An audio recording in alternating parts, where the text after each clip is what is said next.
কিভাবে এই ভয়াবহ আগুন? প্রথমে এক পিকআপের সাথে প্রাইভেট কারের সংঘর্ষ। শোনা যাচ্ছে সেই পিকআপে ছিল সিলিন্ডার গ্যাস। সেটার বিস্ফোরণ আগে হয় অথবা হয় প্রাইভেট কারের সিএনজি বিস্ফোরণ। এর পাশেই ছিল হোটেলে রান্না হচ্ছিল গ্যাসে। সেই গ্যাস সিলিন্ডারে বিস্ফোরণ, সাথে থাকা বৈদ্যুতিক খুঁটিতে ট্রান্সফরমারে বিস্ফোরণ। সময় 30 সেকেন্ড। অন্য একটি স্থানীয় সূত্রে জানা যায়, যানজটে আটকে ছিল একটি পিকআপ ভ্যান। প্রথমে তার সিলিন্ডারে বিস্ফোরণ ঘটে, আগুন ধরে যায়। আগুন ধরে পাশের একটি সিএনজি অটোরিকশায়, মোটরসাইকেলে।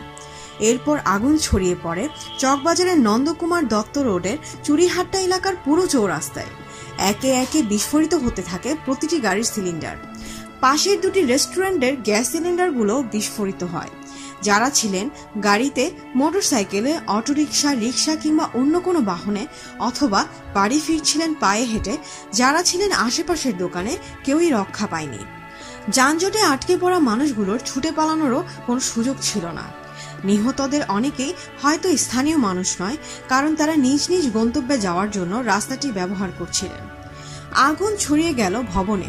ছিল নেল পলিশের কেমিক্যালের গোডাউন থেকে শুরু করে পারফিউমের কেমিক্যাল, এমনকি লাইটার রিফিলেরও গ্যাসের ছোট ছোট জার। দুদিন আগেও 7 ট্রাক কেমিক্যাল ঢুকেছে ওই এলাকায়। গেল সপ্তাহেও দক্ষিণের মেয়র মার্কেটে ঘুরে হাত জোর করেছেন কেমিক্যাল গোডাউন সরিয়ে নিতে। কেউ পারছে না তাদের সরাতে। এক বাড়িতেই 15-20টা গোডাউন, আর শিল্প মন্ত্রণালয়ের খাতা বলছে পুরো পুরান ঢাকাতে এ সংখ্যা 100-এরও কম, মানে সিংহভাগই অনুমতিহীন।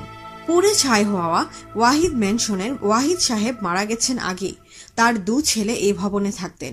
ভাগ্যের কি পরিহাস, তারা যে কেমিক্যাল গোডাউন ভাড়া দিলেন, তার বিস্ফোরণে প্রাণ গেছে নিজেদের পরিবারের লোকদের। পরদিন ছুটি থাকায় অধিকাংশ ব্যবসায়ীরা একটু গুছিয়ে নিচ্ছিলেন। সেই গোছানোই চিরতর গোছানো। ফায়ার সার্ভিস কি করেনি? সারা রাত চেষ্টা করেছে। 37টা ইউনিট ছিল। বিশাল গাড়ি নিয়ে দূরে দাঁড়িয়ে থাকতে হয়েছে। বিমান বাহিনী হেলিকপ্টার দিয়ে পানি ছিটিয়েছে, তাও 4টা হেলিকপ্টার। কি আর হয় তাতে? কেমিক্যালগুলো যে পানিকে পাত্তাই দিতে চায়নি। পুরোটা জ্বলে জ্বালিয়ে তারপর নিভেছে প্রায় 8 ঘন্টা পর।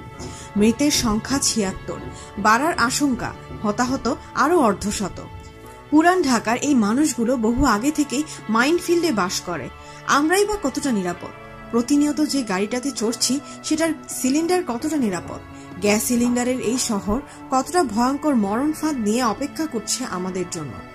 নিমতলি থেকে আমরা শিক্ষা নেইনি, কাজেই একের পর এক উচিত শিক্ষা প্রকৃতিই দেবে, এটিই নিয়ম। আপনাদের কি মতামত বন্ধুরা? কমেন্ট করে জানিয়ে দিন, আর অবশ্যই সাবস্ক্রাইব করুন। ধন্যবাদ।